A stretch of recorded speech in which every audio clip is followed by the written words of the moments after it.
नमस्कार, future express में आप सभी का स्वागत है। मैं हूं वीरेंद्र कुमार और मिड सेशन में आपकी अप्रोच क्या हो। मिड सेशन भी एक ऐसे सेशन का जो खुद एक सैंडविच सेशन है, यानी हम छुट्टी से आए एक वीकेंड से और कल फिर छुट्टी है और इस ट्रंकेटेड वीक का और इस सैंडविच सेशन का इम्पैक्ट क्या है वो आपको स्क्रीन पे भली भांति विजिबल है। देखिए, इस चार्ट को समझने के लिए आपको शायद फिर से शुक्रवार की तरफ जाना पड़ेगा, जब हमने लेटर हाफ में या फिर आखिरी के 1 घंटे में एक स्ट्रॉन्ग पुल बैक लिया था। हम आ गए थे करीब 19,430 की ट्रेजेक्टरी में क्लोज हुए। मुहूर्त ट्रेडिंग में एक गैप अप मिला, सिंक नहीं हुए, लेकिन वहां पे गैप अप के बाद हम कुछ जनरेट नहीं कर पाए रिवॉर्ड। आज सुबह डाउ फ्यूचर्स नीचे थे, उसका एक इम्पैक्ट रहा और हमने क्या सरेंडर कर दिया, हमने सरेंडर कर दिया 19,500। हालांकि एक बात आप याद रखिएगा, कल के छोटे से सेशन में भले ही आपकी क्लोजिंग 19,525 पे आई हो, लेकिन पुट राइटर्स का कन्वर्शन 19,500 पे कतई भी नहीं था। पुट राइटर बहुत कंफर्टेबली वहीं बैठा था जहां उसे लॉजिकली बैठना चाहिए था, दैट वाज 19,400, 85 लाख के आउटस्टैंडिंग वाई के साथ था। और दूसरी चीज ये थी कि बैंक निफ्टी इतने अच्छे और छोटे सेशन के बावजूद 44,000 के ऑप्शन क्लस्टर्स को पार नहीं कर पाया था। और आज सुबह क्या हुआ, डाउ जोन्स फ्यूचर्स बैकफुट पे थे, प्रेशर था और हम सिंक हुए और अब हम डे लो तो नहीं, लेकिन हाँ ऑलमोस्ट डे लो की ट्रैजेक्टरी के आसपास हैं। बट बैंक निफ्टी उतना कोलैप्स नहीं हुआ, या फिर कह लीजिए कोलैप्स होकर थोड़ा बहुत रिकवर कर चुका है। मेरी सुबह क्लियर अप्रोच थी। देखिए, 525 के ऊपर चेज करने का मतलब नहीं था, आइडिया था बस बेस को बाय करने का, और बेस का लॉजिक वही है। लेवल लेके आइए सुबह के 19,453, that was 50 day exponential moving average, और 19,410 यानी 85 लाख के पुट राइटर्स के साथ वो 85 लाख का जोन। तो यही चीज था लॉजिक, क्योंकि शॉर्ट करने का भी मन नहीं है और बेस को ही बाय करना है। देखिए, अभी तक अगर आपने बेस को भी बाय किया होता तो शायद आपको 10-50 पॉइंट मिले होते अगर 410 को बाय किया होता। बट लॉजिकली अगर नहीं भी मिले तो क्या करना चाहिए। बैंक निफ्टी को लेके आइए, अप्रोच क्या थी सुबह सुबह, बेस वन में भी स्पेशली मैंने मेंशन किया था 43,771, 31,608, 608 इज राइजिंग 20 डे में और 731 एक पिवट पॉइंट था। ये बेस मिले तो बाय कीजिएगा। एग्जैक्टली उसी ट्रैजेक्टरी में गया, वहां से पुल बैक दिया। अभी का डेटा क्या कहता है, और हम सेकेंड हाफ में किस चीज के लिए पॉइज्ड है, फिर ध्यान दीजिएगा। कल छुट्टी है, डाउ जोन्स फ्यूचर्स नीचे हैं, हम काफी चल चुके हैं, तो ये जो कॉम्बिनेशन है बहुत अच्छा नहीं है। बट स्टिल इसके बावजूद ऑप्शन राइटर्स क्या कह रहे हैं, आइए देखते हैं। 6 स्ट्राइक्स आपकी स्क्रीन पे आएंगे। मैंने बहुत नजदीकी स्ट्राइक्स को लिया है ताकि मैं एक बार क्लोजिंग को सेंस करने का कुछ ना कुछ कहीं ना कहीं अटेम्प्ट कर रहा हूं, याद रखिएगा। लेट्स ब्रिंग 19,450, 500, 550, ये 3 स्ट्राइक्स रखिएगा और नीचे रखिएगा 19,400, 350 और 300। सारा खेल इन्हीं स्ट्राइक्स का है, फुल पे रखिएगा इसको। 450 पे क्या हो रहा है, याद रखिएगा, सबसे बड़ा कॉल राइटर वहां भी बैठा, 19,500 पे भी बैठा। That means 450 call writer believe करता है कि इस सेशन में, इस सैंडविच सेशन में 50 डेमा की ट्रेजेक्टरी को, 50 डेमा याद रखिएगा हमारा 453 पे अलाइंड है, उसको रीगेन करना मुश्किल होगा। और आप देख लीजिए कि करीब करीब 1,30,00,000 इंट्राडे में कॉल जुड़ी है, उसके अगेंस्ट पुट राइटर्स का कन्विक्शन नहीं है। दैट मीन्स डाउ फ्यूचर्स के सिंक होने की या फिर जो बैकफुट पे है उसका इंपैक्ट स्क्रीन पे क्लियरली विजिबल है। इसके लिए तहत अप्रोच क्या रहेगी, देखिए अप्रोच में कोई बदलाव नहीं है, हमको सिर्फ बाय वही करना है 410 तक के डिप को, और रिवॉर्ड की एक्सपेक्टेशन कम रखनी है। किसी भी सर्कमस्टेंसेस में हमें ऊपर की तरफ अगर 60, 70, 80 पॉइंट मिल जाए तो प्लीज उस ट्रेड को अलविदा कह दीजिएगा, क्योंकि अभी भी एज पर these stats, because 19,500 holds 1.29 crore of shares, अभी भी 19,480, 510 एक एग्जिट जोन होगा। और एक और चीज याद रखिएगा, ड्यूरिंग द डे अगर हम 390, 410 को वॉलेट करते हैं तो क्लोजिंग में प्रेशर बढ़ सकता है, ये मैं अभी आपको बता रहा हूं। अब आते हैं निफ्टी बैंक पे। निफ्टी बैंक 43855 के जोन में आके ट्रेड करता हुआ। सुबह बातचीत क्या हुई थी, क्लियरली 731,608 इस डिप को बाय कीजिएगा, राइजिंग 20 डेमा और पुट राइटर्स का जोन। आपके स्क्रीन पे अभी भी 44,000 का कॉल राइटर बहुत स्ट्रॉन्ग कन्विक्शन के साथ 50 लाख का आउटस्टैंडिंग वाई लेके खड़ा हुआ है, उसके कन्विक्शन में कोई तब्दीली नहीं है। और नीचे पुट राइटर्स में अगर कहीं कन्विक्शन है तो वो है 43,500, जहां पे करीब 31 लाख की पुट खड़ी हुई है। तो मेरे व्यू में यहां भी कोई बदलाव नहीं है, याद रखिएगा। सेम व्यू, किसी भी उस ट्रेड को जो आप 43,731 608 की ट्रेजेक्टरी में पिक करें as of now, exit zone will be 43,980, 43,900। उस जोन में अपने प्रॉफिट्स को बुक कर लीजिए। इस सेशन की प्लेसमेंट ऐसी नहीं है कि हम बहुत आतिशबाजी देखें। याद रखिएगा, आतिशबाजी के लिए बैंक निफ्टी को 44,040 की ट्रेजेक्टरी को पार करना पड़ेगा। आतिशबाजी के लिए निफ्टी को करीब करीब 19,525 कल की क्लोजिंग के लेवल को फिर पार करने को पड़ेगा, अदरवाइज रेंज बाउंड। और एक और अलर्ट, किसी भी सर्कमस्टेंसेस में निफ्टी 19,400 19,390 के जोन को वॉलेट करता है तो प्रेशर बढ़ सकता है, and same is the case with Nifty bank. 43,500 का जोन वॉलेट होता है तो प्रेशर बढ़ सकता है। ऐसे ट्रेड कीजिएगा। हमारे साथ जतिन गीडिया मौजूद हैं शेर खान से। Jatin, good afternoon. जतिन, आपकी अप्रोच क्या रहेगी और आप इंडस्ट्रीज को कैसे अप्रोच कर रहे हैं और आपके 3 conviction ideas? Good afternoon Virendra ji. और हमारे जो शेर खान रिसर्च टीम का व्यू है कि कहीं ना कहीं निफ्टी कल के ट्रेडिंग सेशन का जो हाई था, जो मोर ट्रेडिंग सेशन का जो हाई था, जब तक वो नहीं निकलता है तब तक थोड़ा साइडवेज रह सकता है।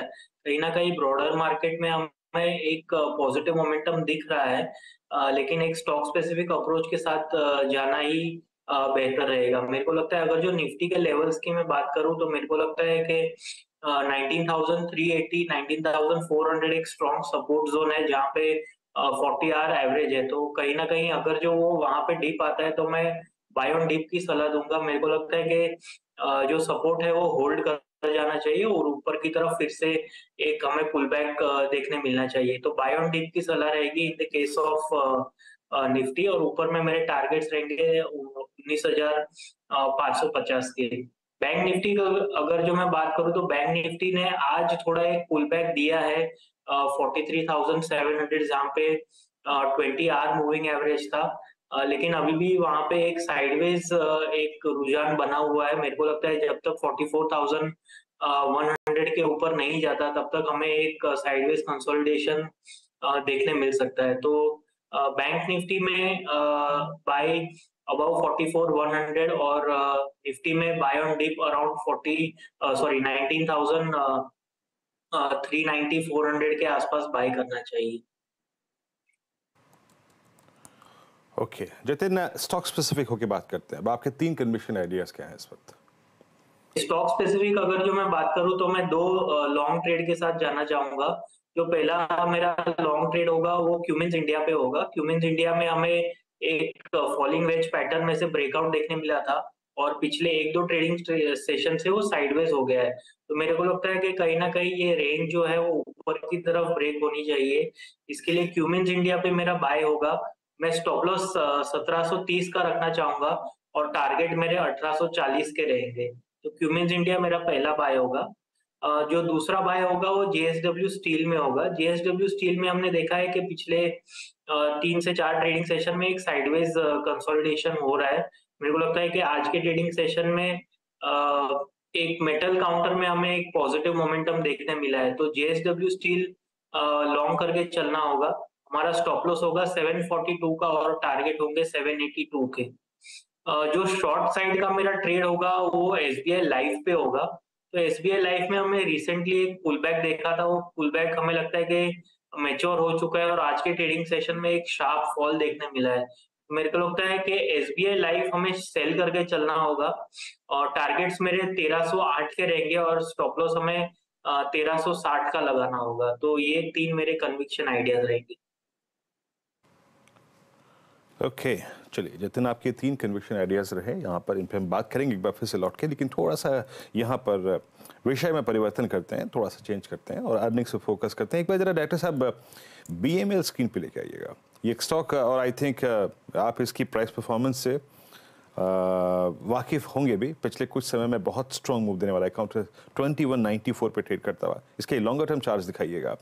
एक ड्रीम रन रहा CY23 में अब तक, और मार्च में इसका भाव था करीब करीब 1152 का। Now it's trading at almost 2193। बीच में 2650 का हाई था। नंबर्स आए इनके, अर्निंग्स में आपको उसकी बताता हूँ। और अर्निंग्स से बातचीत करने के लिए हमारे साथ बीएमएल के सीएमडी श्री शांतनु रॉय मौजूद भी हैं इस वक्त। नंबर्स आपकी स्क्रीन पे आएंगे। इस क्वार्टर में इनका जो रेवेन्यू था वो करीब करीब 14% बढ़कर करीब 917 करोड़ रुपए। एबिटा करीब 47 करोड़ बढ़ के करीब 61.5 करोड़ रुपए। EBITDA मार्जिन्स इनके करीब 150 बेसिस पॉइंट एक्सपेंड हुए थे at 6.7%। Mister Roy, good afternoon sir, Deepawali की शुभकामनाएं आपको। नंबर्स बहुत स्ट्रॉन्ग रहे सर आपके इस बार। थोड़ा जानना चाहूँगा सर कि बिजनेस एनवायरनमेंट कैसा है, और चाहे वो एक्सपोर्ट्स मार्केट हो, चाहे वो डिफेंस हो, चाहे वो रेलवेज हो, सब तरफ इस वक्त स्थिति कैसी है? Good afternoon. दीपावली की आपको भी बहुत बहुत शुभकामनाएं, और सभी को दीपावली की शुभकामनाएं आपके चैनल में।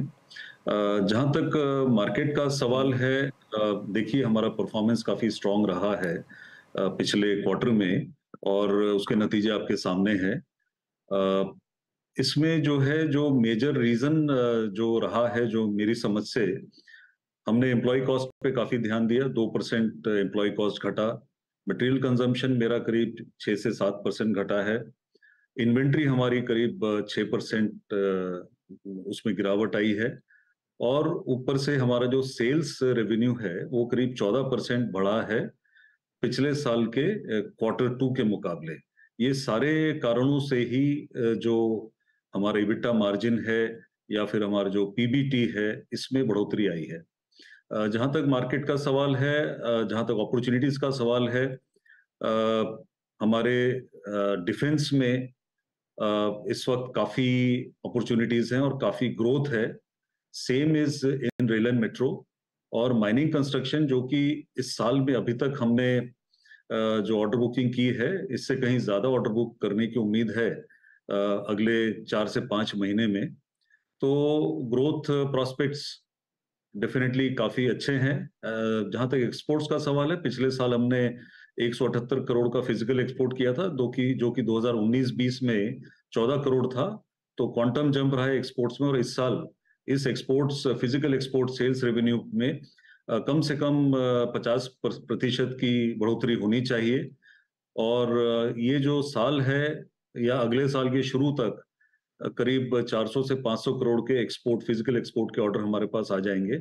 जो अपॉर्चुनिटीज हैं वो अफ्रीका में है, वो मिडल ईस्ट में है, और अर्स्टवाइल सीआईएस कंट्रीज में है, और थोड़ा बहुत आसियान कंट्रीज में एक्सपोर्ट के अपॉर्चुनिटीज हैं।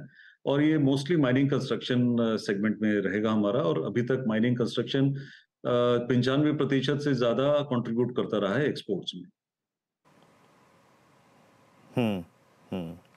ओके, अच्छा, एक्सपोर्ट्स पर बात की आपने सर। अब थोड़ा सा इंडिविजुअल सेगमेंट पे आते हैं लौट के, और जो एग्जीक्यूशन है बेंगलोर और मुंबई मेट्रो रेल प्रोजेक्ट्स, वो कैसा चल रहा है, और एग्जैक्टली यहाँ पे स्थिति क्या है इस वक्त? देखिए, बेंगलोर मेट्रो जो 3177 करोड़ का ऑर्डर है, 318 कार्स का, उसका एग्जीक्यूशन अभी शुरू ही हुआ है। 19 अगस्त को हमने कॉन्ट्रैक्ट साइन किया था, और इसमें अब इस वक्त जो है कोशिश ये हमारी कि जो 96 महीने में हमको पहला प्रोटो देना है, उसको हम कम समय में कैसे करके दें। उसको 84 से 86 हफ्ते में, सॉरी मैंने महीने कहा, हफ्ते के अंदर में अगर हम दे दें उसको, तो ये प्रोजेक्ट जल्दी आगे आएगा। जहां तक मुंबई मेट्रो का सवाल है, मुंबई मेट्रो में ऑलरेडी हमने 40 ट्रेन सेट के लगभग दे दिया है, और अगर साइट की रेडीनेस रही, मंडाले डिपो में कुछ चैलेंजेस हैं MMRDA को डिपो तैयार करने में, अगर वो उसकी तैयारी पूरी रही तो साल के अंत तक हम 53 ट्रेन सेट दे देंगे, और अगले साल जुलाई के महीने तक हम 63 ट्रेन सेट पूरे कर देंगे। इसके बाद बचेगा 33 ट्रेन सेट का, टोटल 96 ट्रेन सेट का ये ऑर्डर है। और depending on the metro, depending on the depot availability, हम इसका एग्जीक्यूशन समय से कर देंगे। ओके सर, थोड़ा सा बाइफरकेट करके ये बताएंगे, टोटल जो आउटस्टैंडिंग ऑर्डर बुक है उसमें से एग्जैक्टली इसका डिफेंस में का कितना कंट्रीब्यूशन है, और by the end of this fiscal आप डिफेंस में कितने ऑर्डर लेके खड़े होंगे, अप्रोक्सीमेटली इनटेक क्या देख रहे हैं आप? देखिए, इस साल में हमने करीब 5700 करोड़ के ऑर्डर बुक किए हैं, जिसमें कि 3900 करोड़ का ऑर्डर रेल एंड मेट्रो से है, और MNC से करीब 550 करोड़ के ऑर्डर आए हैं, डिफेंस से करीब 1200 करोड़ के ऑर्डर आए हैं। और आज की डेट में हमारा जो ऑर्डर बुक है करीब 13,000 करोड़ का है, जिसमें कि रेल एंड मेट्रो का कंट्रीब्यूशन करीब 55% के लगभग है, डिफेंस का कंट्रीब्यूशन करीब 30 से 35% का है, 10 से 12% का माइनिंग कंस्ट्रक्शन का ऑर्डर बुक आज की डेट में है। बैलेंस पीरियड में जो डिफेंस से ऑर्डर मुझे दिख रहा है वो करीब 550 से 600 करोड़ का ऑर्डर फर्दर आएगा। रेल मेट्रो से हमें कम से कम 3 से 4,000 करोड़ का ऑर्डर आ जाना चाहिए। और माइनिंग कंस्ट्रक्शन जो कि काफी फास्ट मूविंग प्रोडक्ट है, आज अगर हमें ऑर्डर मिलता है तो अगले 6 से 7 महीने में हम लोग उसको एग्जीक्यूट करने की स्थिति में रहते हैं। उसका टर्न अराउंड टाइम काफी कम है। तो अभी इस साल में अगले 3 से 4 महीने में कम से कम 1100-1200 करोड़ के ऑर्डर आने की उम्मीद है माइनिंग कंस्ट्रक्शन से। ओके, चलिए शांतु जी, बहुत बहुत शुक्रिया, आपने सभी सेगमेंट्स पे वर्टिकल्स को लेकर टिप्पणी करी और एग्जैक्टली बिजनेस एनवायरनमेंट पे टिप्पणी करी। बहुत बहुत शुक्रिया sir, and best of luck for next quarter. आपकी स्क्रीन पे इंडेक्सेस वहीं के वहीं लगभग 19,435, 43,865 पर निफ्टी बैंक है। एक ब्रेक का वक्त है, ब्रेक के बाद सस्ता ऑप्शन ट्रेड और कुछ थोड़ी सी और स्कैनिंग करेंगे, लौट के आते हैं।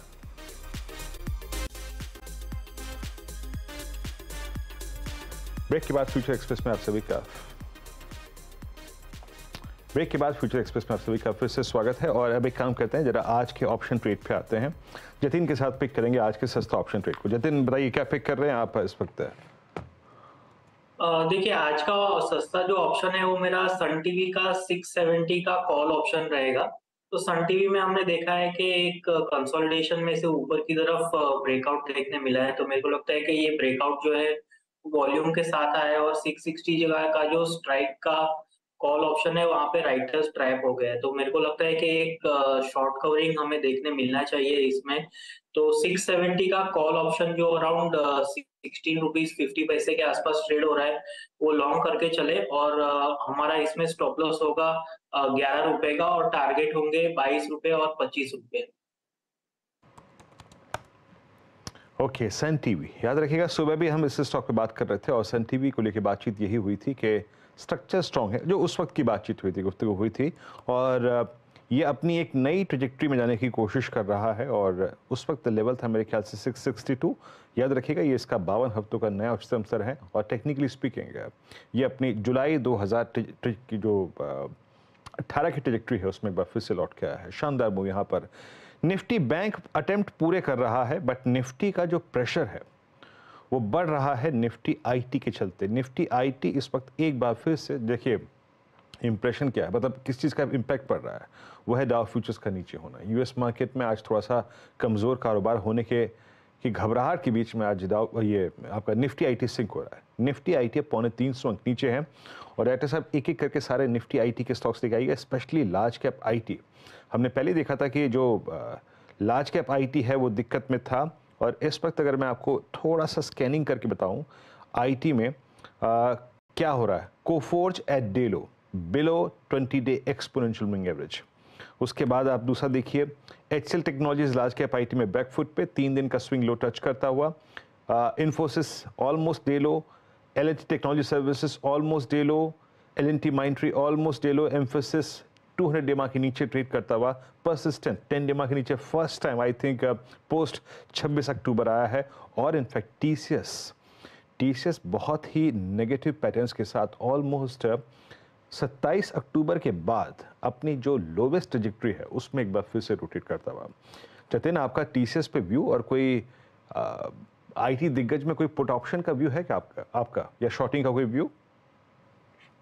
देखिए, आईटी में इन पर्टिकुलर टीसीएस की मैं अगर जो बात करूं तो पुल बैक देखने मिला था अराउंड 3380 3400। वहां पे जो कॉन्ट्रा ट्रेंड रैली थी वो फिजल आउट हो गई।